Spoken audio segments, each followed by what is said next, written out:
Vanessa Frake. She's a former prison governor. She's also author of the great book, Oh Governor, My Life Inside Britain's Most Notorious Prisons. Very good morning to you, Vanessa.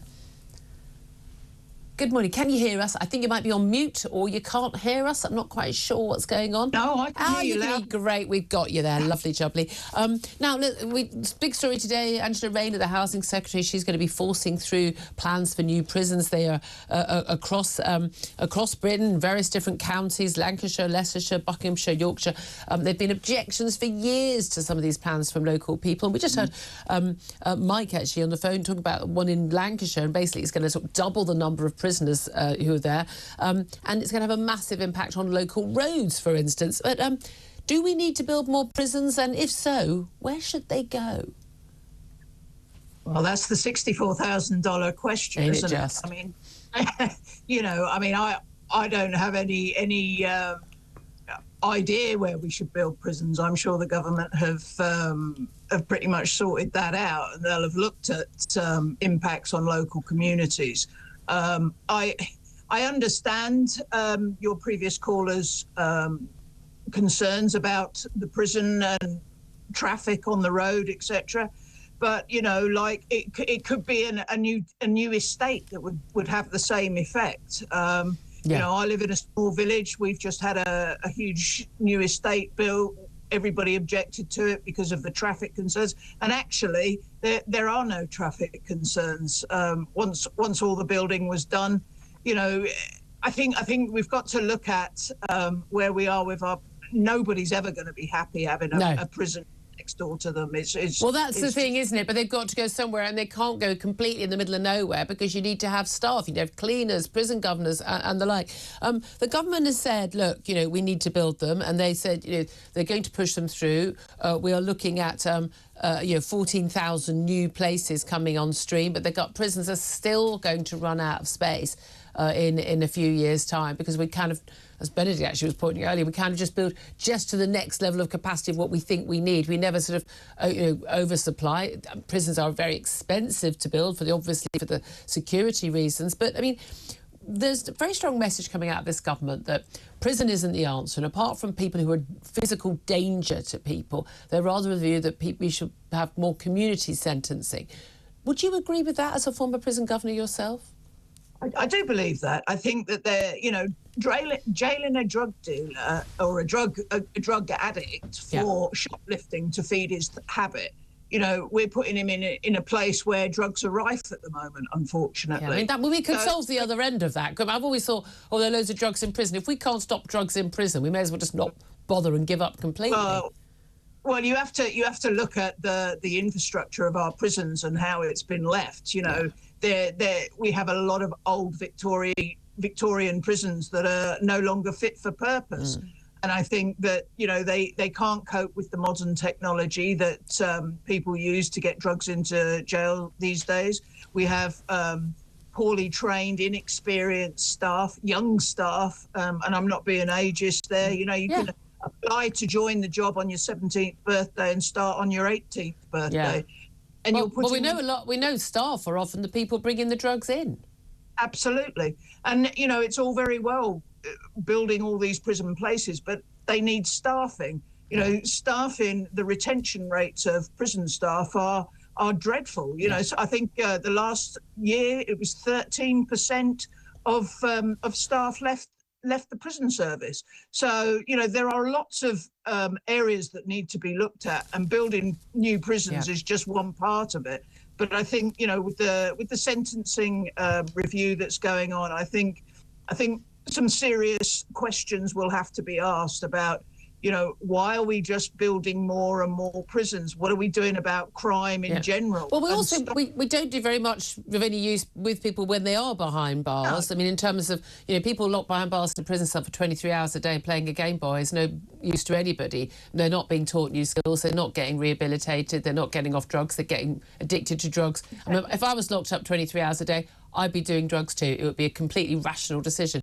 But here's the thing. We say, OK, well, don't lock up the prolific shoplifter who steals every single day to feed his drug habit.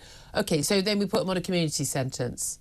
Well, then what? Then he's just free. Then he's free to carry on committing crime. At what point do we say, but But whether it helps him or not, it does help the rest of us that we're not having to have those crimes inflicted on us.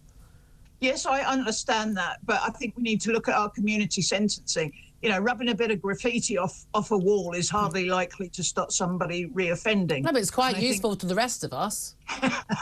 Well, yes, I suppose so. But I noticed one of your previous callers mentioned about education.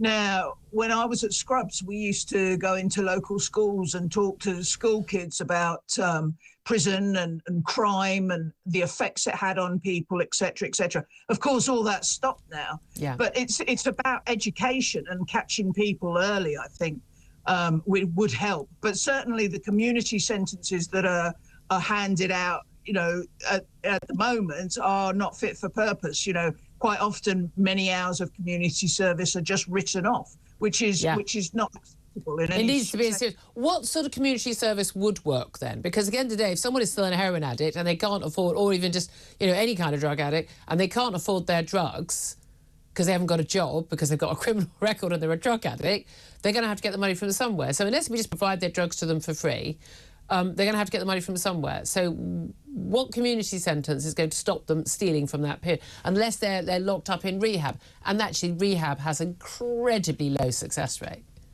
Yeah, it does. You're absolutely right. But then, you know, if something is looked into hard enough, I think we'll find the answer. Other countries have managed it. You look at places like Norway, where prisoners hold down a job Monday to Friday, go home, and then at weekends they go into prison to serve their sentences. And I'm talking not for violent crime. I'm talking, you know, your run-of-the-mill crimes. But, you know, that is something that we should be looking at. You know, Norway used to lock up horrendous amounts of prisoners, close to what we do. But they refocused their whole idea on reducing reoffending rather than just locking people up. Yeah. Because you may well lock all these 14,000 prison places, and I've yet to see them, and I'm not convinced by any of them, because they all have said that down the line from Boris Johnson. You know, I think it's something radical is going to have to change, unless we just want to be a country where, you know, you drop a packet, a crisp packet, and end up in prison. There has to be a better way. And I think that this is the opportunity. You know, our prisons are on their knees now. Yeah. Now is the opportunity to go back to the render and change it. OK, really interesting. Vanessa Frake, thank you very much. Interesting to hear that from someone who's been a prison governor, you know, Wormwood, Scrubs and elsewhere.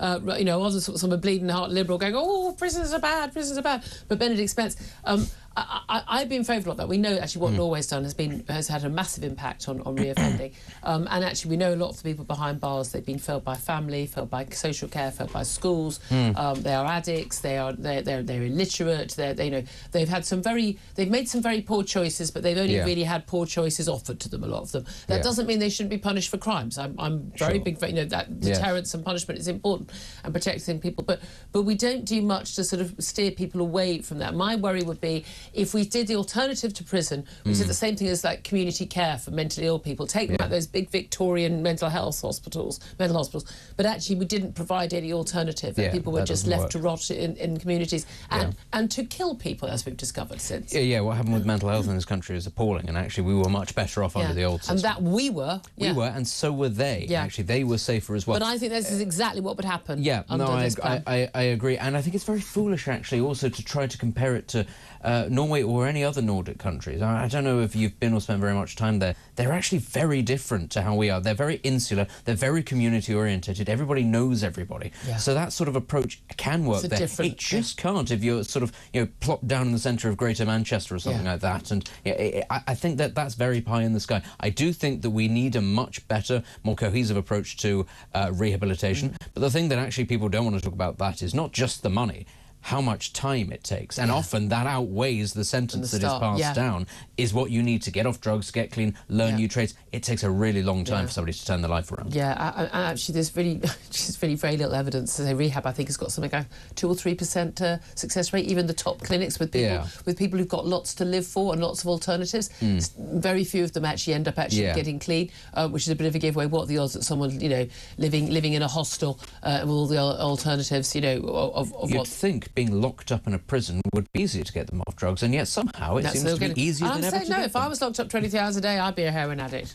I'm no, seriously, it'd be a perfectly rational thing to do if that was what your life was, which is why when people in prison should be getting up early every day and working for 8 hours a day. And in classes, again, that costs money, but I think that is money that is very, very, very well spent.